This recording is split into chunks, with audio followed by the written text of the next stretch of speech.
விரிவான serial prediction பார்க்கறதுக்கு முன்னாடி யாரெல்லாம் நம்ம சேனலுக்கு புதுசா வந்து நீங்களும் நம்ம சேனலை சப்ஸ்கிரைப் பண்ணிக்கோங்க.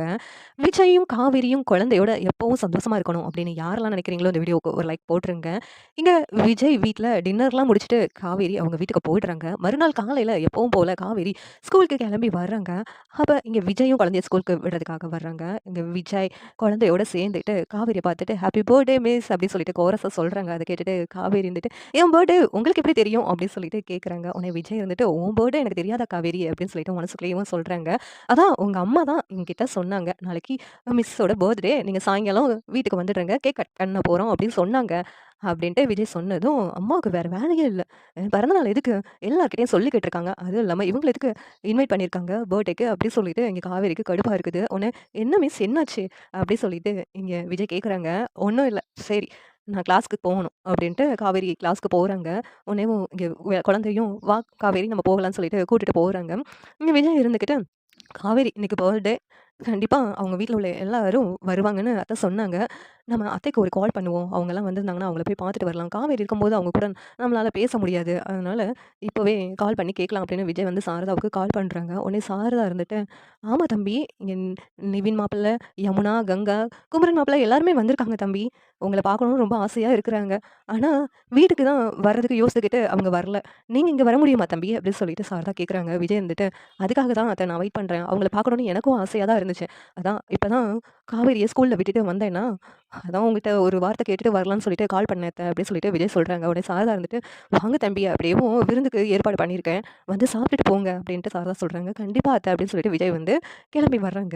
இங்க விஜய் வீட்டுக்கு வர்றாங்கன்னு சொல்லிட்டு சாரதா வந்து எல்லாத்துக்கிட்டயும் சொன்னதும், "அப்படியாம்மா விஜய் பார்க்கறதுக்கு ரொம்ப ஆசையா இருக்குது. விஜய் கிட்ட பேசணும்னு நினைச்சிட்டு இருந்தோம்" அப்படின்ட்டு இங்க கங்கா ரொம்ப சந்தோஷப்படுறாங்க. நிவின் இருந்துகிட்டு, எனக்கும் விஜய் கிட்ட பேசணும்னு ரொம்ப ஆசை. விஜய் உயிரோட இருக்காங்கன்னு சொன்னதும், அவர்கிட்ட பேசணும்னு கால் பண்ணலாம்னு நினைச்சேன். ஆனா சரி நேர்ல பார்த்து பேசிக்கலாம்னு சொல்லிட்டு இருந்துட்டேன். அதுவும் இல்லாம அவங்க வீட்டுக்கு போறதுக்கும் எனக்கு விருப்பம் இல்ல அப்டின்ட்டு நிவின் சொல்லிக்கிட்டு இருக்காங்க. இந்த நேரத்துல கரெக்ட்டா விஜயும் வீட்டுக்கு வந்துடுறாங்க. உடனே விஜய பார்த்ததும் இங்க நிவின், குமரன் எல்லாரும் விஜய கட்டி பிடிச்சுட்டு, "பிரதர் எப்படி இருக்கீங்க பிரதர்?" அப்டி சொல்லிட்டு ஆனந்த கண்ணீர் விட்டு பேசுறாங்க. உடனே விஜய்க்கும் கண்ணீர் வந்துருது. "நல்லா இருக்கேன் பிரதர்" அப்டின்னு சொல்லிட்டு எங்க விஜய் சொல்றாங்க. என்னென்னமோ சொல்லி எப்படியோ உங்களையும் காவேரியும் பிரிச்சு வச்சுட்டாங்க உங்க தாத்தாவும் பாட்டியும் சேர்ந்து. இந்த விதி உங்க 2 பேத்தையும் சேர்த்து வைக்கணும்னு நெனச்சிருக்கு. அதான் இப்படியெல்லாம் நடந்திருக்கு அப்டின்னு சொல்லிட்டு நிவின் வந்து ரொம்ப வருத்தப்பட்டு பேசுறாங்க. ஆமா நிவின். எனக்கும் காவேரி இறந்துட்டான்னு இவங்க சொல்லும்போது, இவங்க வார்த்தைய நான் கேட்டுட்டு அமைதியா இருந்திருக்க கூடாது நிவின். அதுதான் நான் பண்ண பெரிய தப்பு. இவங்கள நம்பி, காவேரி உண்மையாவே இறந்துட்டாளான்னு சொல்லிட்டு, உங்ககிட்ட யார்கிட்டயும் பேசாம இருந்து, நான் பெரிய தப்பு பண்ணிட்டேன் நிவின் அப்டின்னு சொல்லிட்டு, விஜய் வந்து சொல்றாங்க. உடனே நிவின் இருந்துகிட்டு, வருத்தப்படாதீங்க. காவேரிக்கு சீக்கிரமாவே பழசெல்லாம் ஞாபகம் வந்து, உங்க குழந்தையும் நீங்களும் காவேரியோட சேர்ந்து சந்தோஷமா இருப்பீங்க. அது கண்டிப்பா நடக்கும். ஏன்னா, இத்தன நாள் நீங்க எங்கேயோ இருந்தீங்க. இப்ப திடீர்னு காவேரி உங்கள மீட் பண்ண வேண்டிய சந்தர்ப்பம் வந்திருக்கு. கண்டிப்பா காவேரிக்கு பழசெல்லாம் ஞாபகம் வரும். நீங்க காவேரியோட சந்தோஷமா இருப்பீங்க அப்டின்ட்டு நிவின் சொல்றாங்க. விஜய் இருந்துட்டு, அதுக்காக தான் நான் வெயிட் பண்ணிக்கிட்டு இருக்கேன். காவேரி இத்தன வருஷமா என் கூட இல்லாதத நெனச்சு நான் ரொம்ப வருத்தப்பட்டுட்டு தான் இருந்தேன்.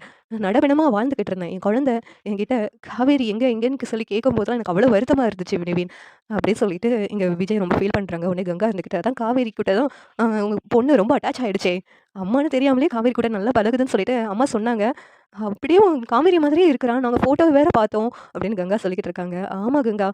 அவங்க அவங்க அப்படியும் காவேரி உரிச்சு வச்ச மாரி தான் அவ இருக்கிறா. அவள பார்த்ததுனால தான் என் என் காவேரி இல்லாத நாட்கள் எனக்கு கடந்து போச்சு அப்படின்னு சொல்லிட்டு விஜய் ரொம்ப ஃபீல் பண்ணி பேசிக்கிட்டு இருக்காங்க. இங்க யமுனா இருந்துகிட்டு, மாமா நீங்க வருத்தப்படாதீங்க. உங்கள பார்க்கறதுக்காக தான் நாங்க வந்திருக்கோம். காவேரி இருக்கும்போது உங்ககிட்ட எப்படி பேச அப்படின்னு யோசித்துக்கிட்டு இருந்தோம். எப்படியாவது உங்களையும் காவேரியும் சேர்த்து வைக்காம விட மாட்டோம் மாமா அப்படின்னு யமுனா சொல்லிக்கிட்டு இருக்காங்க. விஜய் இருந்துகிட்டு நம்ம ஃபோர்ஸ் பண்ணி காவேரிக்கு எதையும் ஞாபகப்படுத்தக்கூடாதுன்னு சொல்லியிருக்காங்க. அதனால தான் எனக்கு கொஞ்சம் பயமா இருக்குது அப்படின்னு விஜய் சொல்றாங்க. உடனே கங்கா இருந்துகிட்டு, விஜய் நீங்க எதுக்கு கவலைப்படுறீங்க? நீங்க எதுக்கும் கவலைப்படாதீங்க. இப்படி ஒரு மாப்பிள்ளை உனக்கு எங்க தேடினாலும் கிடைக்காதுடி. அப்படி சொல்லி காவேரிய எப்படியாவது கட்டாயப்படுத்தி உங்களுக்கு கல்யாணம் பண்ணி வச்சுடுவோம். வேற எதுவும் யோசிக்காதீங்க. அவளுக்கு பழசு ஞாபகம் வந்தானா, ஞாபகம் வரலனா என்ன? நீ இவ கூட வாழ்ந்தன்னா ரொம்ப சந்தோஷமா இருப்பேன்னு சொல்லிட்டு, ஏதாவது ஒரு காரணம் சொல்லி உங்க கூட சேர்த்து வைக்கிறது தான் எங்களோட வேலை. நீங்க எதுக்கும் கவலைப்படாதீங்க. நீங்க உயிரோட இருக்கிறத நினைச்சு எங்களுக்கு எவ்வளோ சந்தோஷமா இருந்துச்சுன்னு தெரியுமா? அப்படின்ட்டு இங்க கங்கா பேசிக்கிட்டு இருக்காங்க. குமரனும் பிரதர் நீங்க எதுக்குமே கவலைப்படாதீங்க. நீங்க காவேரியோட சேர்ந்து சந்தோஷமா வாழணும். அப்படின்னு சொல்லிட்டு இங்க குமரனும் சொல்லிக்கிட்டு இருக்காங்க. நிவின் இருந்துட்டு நாங்க நல்ல வேளை காவேரிக்கு மாப்பிள்ளைலாம் பார்த்தோம் கல்யாணம் பண்றதுக்காக. ஆனா காவேரிக்கு கல்யாணம்னா துப்பரா பிடிக்கவே இல்ல. கல்யாணம் எனக்கு வேண்டாம் வேண்டான்னு சொல்லிக்கிட்டு இருந்தா. நாங்க தான் கட்டாயப்படுத்தி அவளுக்கு கல்யாணம் பண்ணி வைக்கலாம்னு சொல்லி முடிவெடுத்தோம். நல்ல வேளை உங்கள நாங்க பார்த்தோம். இல்லன்னா காவேரிக்கு கல்யாணம் பண்றத பத்தி யோசிச்சுட்டு இருந்திருப்போம் அப்படின்னு சொல்லிட்டு நிவின் சொல்றாங்க. உடனே விஜய் இருந்துகிட்டு எல்லாமே நல்லதுக்கு தான் நிவின் அப்படி சொல்லிட்டு சொல்லிக்கிட்டு இருக்கும்போது சாரதா வந்து இங்க சாப்பாடு ரெடி ஆயிடுச்சு அப்படின்னு சொன்னதும், எல்லாரும் உட்காந்து சாப்பிடுறாங்க. அப்ப இங்க குமரன் பொண்ணும் வர்றாங்க. உடனேவும் கங்கா, "உன்ன மாரியே அப்படியேவும் உங்க பொண்ணு இருக்குது" அப்படின்னு சொல்லிட்டு விஜய் வந்து அந்த குழந்தைகிட்ட பேசுறாங்க. "நீ என்ன படிக்கிற?" அப்படின்னு சொல்லி கேட்கும்போது, "நான் ஃபர்ஸ்ட் ஸ்டாண்டர்ட் படிக்கிறேன்" அப்படின்னு சொல்லிட்டு அந்த குழந்தை சொல்லுது. உடனேவும் அந்த குழந்தைகிட்ட முத்தம் குடுத்து விஜய் வந்து பேசிக்கிட்டு இருக்காங்க. "நம்ம ஒண்ணு போல இருந்தோம்னா, காவேரியும் உங்க பொண்ணும் சேர்ந்து வளர்ந்துருக்கோம்ல. அதெல்லாம் ரொம்ப மிஸ் பண்ணிட்டோம். என் குழந்தைக்கு இவ்வளோ பெரிய சொந்தம் கிடைச்சிருக்கும். ஆனா அதெல்லாம் நடக்காம போயிடுச்சு" அப்படின்ட்டு விஜய் ரொம்ப ஃபீல் பண்றாங்க. "ஃபீல் பண்ணாதீங்க விஜய், எல்லாமே மாறிடும்" அப்படின்ட்டு இங்க கங்கா சொல்றாங்க. இங்க எல்லாரும் சாப்பிட்டு முடிச்சதும், "சரி நான் வர்றேன் அத்த.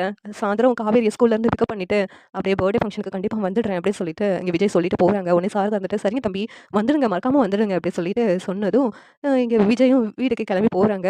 கிளம்பிட்டு அங்கேருந்து ரெடி ஆயிட்டு, காவேரி ஸ்கூலுக்கு போறாங்க. அங்க போயிட்டு ஸ்கூல் டைமும் முடிஞ்சிருது. முடிஞ்சதும் ஸ்கூல்லேருந்து காவேரிய கூப்பிட்டு, "இன்னைக்கு சாயந்தரம் வந்து உங்க மிஸ்ஸோட பர்த்டே ஃபங்ஷன் இருக்குதுல்ல, அதுக்கு நம்ம போகணும்ல. அதனால நம்ம சீக்கிரமாவே போய் கிளம்பலாம்" அப்படின்ட்டு அந்த குழந்தைய கூப்பிட்டுட்டு வீட்ல போயிட்டு கிளம்பவும் செய்றாங்க. "இது உனக்கு நல்லா இருக்கும்டா ட்ரெஸ்ஸு. இதுதான் நல்லாயிருக்கும்" அப்படின்னு சொல்லிட்டு ஒவ்வொரு ட்ரெஸ்ஸா எடுத்து காவேரிக்கு போட்டு பார்த்துட்டு, இது நல்லாயிருக்குன்னு சொல்லிட்டு கடைசியில முடிவு பண்ணி ஒரு ட்ரெஸ்ஸ போட்டு விடுறாங்க. அதில காவேரி ரொம்ப அழகா இருக்காங்க. அந்த குழந்தை, "அப்பா, நம்ம மிஸ்ஸோட பர்த்டே ஃபங்ஷனுக்கு போறோமே, அவங்களுக்கு ஏதாவது கிஃப்ட் வாங்கலையா?" அப்படின்னு சொல்றாங்க. "அது ஆல்ரெடி நான் வாங்கிட்டேன்டா. அப்பா நீங்க என்கிட்ட அந்த கிஃப்ட்ட காமிக்கவே இல்ல" அப்படின்னு சொல்லிட்டு விஜய் குழந்தை சொல்லுது. உடனே விஜய் இருந்துகிட்டு, அதான் உங்க மிஸ்க்கு நம்ம கிஃப்ட் பண்ண போறோம்ல, அங்க பார்க்கலாம். உங்க மிஸ் காமிப்பாங்க" அப்படின்னு சொல்லி சஸ்பென்ஸ் அப்படின்ட்டு விஜய் சொன்னதும், "சரிங்கப்பா" அப்படின்ட்டு விஜய் குழந்தையும் அமைதியாயிடுறாங்க. 2 பேரும் கிளம்பி பர்த்டே ஃபங்ஷனுக்காக சாரதா வீட்டுக்கு போறாங்க. சாரதா வீட்டுக்கு வந்ததும், இங்க எல்லாரும் இருந்துகிட்டு காவேரிய பார்த்துட்டு ரொம்ப சந்தோஷப்படுறாங்க. "வாங்க விஜய்" அப்படின்னு சொல்லிட்டுலாம் கூப்பிடுறாங்க. இதெல்லாம் பார்த்துட்டு காவேரி இவங்க என்ன முன்ன பின்ன தெரிஞ்ச மாதிரியும் ரொம்ப எக்ஸைட்மெண்ட் ஆகி, "வாங்க" அப்படின்லாம் கூப்பிடுறாங்க. உடனே அப்படின்ட்டு இங்க காவேரிக்கு அதிர்ச்சியா இருக்குது. உடனே காவேரி இருந்துட்டு, "உங்களுக்கு எப்படி தெரியும்? அவர் தான் விஜய், அந்த பொண்ணு தான் என் என் ஸ்கூல் கிளாஸ்ல படிக்குதுன்னு சொல்லிட்டு, வந்ததும் எல்லாரும் சந்தோஷமாயி வாங்க வாங்கன்னு கூப்பிடுறீங்க. முன்னாடியே தெரிஞ்ச மாதிரிலாம் பேசிக்கிட்டு இருக்கீங்க" அப்படின்னு சொல்லிட்டு இங்க காவேரி சொல்றாங்க. உடனேவும், "அதான் வேற யாருடி இங்க வரப்போறா? இவங்கள தவிர. அதுவும் இல்லாம அம்மா வேற ஏற்கனவே எங்ககிட்ட சொன்னாங்க. அந்த குழந்தை ஃபோட்டோவையும் அனுப்புனாங்க. அதனால எங்களுக்கு தெரியும்" அப்படின்னு சொல்லிட்டு கங்கா சொல்றாங்க. "ஓ! இதெல்லாம் நடந்திருக்கா?" அப்படின்ட்டு காவேரி வந்து சாரதாவ பார்த்துட்டு சொல்றாங்க. உடனே சாரதா வந்துட்டு, "இங்க வாயேன், இந்த பொண்ணு பேரும் காவேரி தான். நம்ம காவேரியோட கிளாஸ்ல படிக்கிற பொண்ணு. அவ்வளவு நல்லா பேசும். என்கிட்ட அவ்வளவு அட்டாச் ஆகிடுச்சு" அப்படி சொல்லிட்டு சாரதா சொன்னதும், "பாட்டி, இவங்கலாம் யாரு?" அப்படின்ட்டு கேட்குறாங்க. உடனேவும் சாரதா வந்துட்டு கங்காவ பார்த்துட்டு, "இதான் உன்னுடைய பெரியம்மா." நிவின பார்த்துட்டு, "இதான் உன் சித்தப்பா, அமுனா சித்தி" அப்படி சொல்லிட்டு மொற வச்சு சொல்றாங்க. உடனே காவேரி வந்துட்டு, "ஆமா, என்னம்மா இவங்க இந்த பொண்ணுக்கு போய் எல்லாத்தையும் மொற வச்சு சொல்லிக்கிட்டு இருக்க? என்னம்மா இதெல்லாம்?" அப்படி சொல்லி கேட்கும்போது, "பாவம்டி, அவங்க சொந்தக்காரங்க யாரும் இல்லன்னு அவங்க வீட்ல சொல்லிக்கிட்டு இருந்தாங்கல்ல, யாருமே நம்ம தான் தடவ அவங்க வீட்டுக்கு போவோம்ன்னு சொல்லி, என்ன குழந்தைகிட்ட சொல்றதுனால என்ன ஆயிட போகுது?" அப்படி சொல்லிட்டு சாரதா சொன்னதும், கங்காவோட பொண்ணையும் இன்ட்ரோடியூஸ் பண்றாங்க. 2 பேரும் க்ளோஸ் ஆயிடுறாங்க. சரி கேக் வெட்டுவோம் அப்படின்னு சொல்லிட்டு, இங்க காவேரி கேக் வெட்ட போறாங்க. எல்லாரும் சேர்ந்துட்டு ஹேப்பி பர்த்டேன்னு சொல்லிக்கிட்டு இருக்கும்போது, காவேரி கேக் எடுத்து எல்லாத்துக்கும் ஊட்டுறாங்க. ஆனா விஜய்க்கு தவிர விஜய்க்கு ஊட்டவே இல்ல. அந்த நேரத்தில விஜய், "உங்க மிஸ்ஸுக்கு நீ கேக் ஊட்டு" அப்படி சொல்லி அந்த குழந்தைகிட்ட சொல்லி 2 பேரும் சேர்ந்து காவேரிக்கு கேக்க ஊட்ட போறாங்க. ஆனா காவேரி வேண்டான்னு சொல்றாங்க. உடனே சாரதா இருந்துட்டு, "ஏய், குழந்தைய தாண்டி ஊட்டுது, வாங்கிக்கோடி" அப்படின்னு சொன்னதும், இங்க காவேரி வேற வழி இல்லாம கேக்க வந்து வாங்கிக்கிடுறாங்க. ஆனா எங்க விஜய் ரொம்ப சந்தோஷமா இருக்கு. காவேரிக்கு வாங்கின கிஃப்ட்டையும் இங்க விஜய் குடுக்குறாங்க. அத பார்த்துட்டு இந்த குழந்தையும், "ரொம்ப சூப்பரா இருக்குல்ல மிஸ்" அப்படின்னு சொல்லிட்டு சொல்லி அத ஓப்பன் பண்ணி காமிக்கிறாங்க. உடனே காவேரி, "ரொம்ப நல்லா இருக்குடா" அப்படின்னு சொல்லிட்டு வேற வழி இல்லாம வாங்கிக்கிறாங்க. இங்க எல்லாருமே சந்தோஷமா நின்னுட்டு இருக்காங்க. இந்த சீரியல் எப்படி இருந்தா நல்லாருக்கும்னு நீங்க நினைக்கிறீங்கன்னு கமெண்ட் பண்ணுங்க. இந்த வீடியோ பிடிச்சிருந்தா லைக் பண்ணுங்க, ஷேர் பண்ணுங்க, சப்ஸ்கிரைப் பண்ணுங்க. Thank you.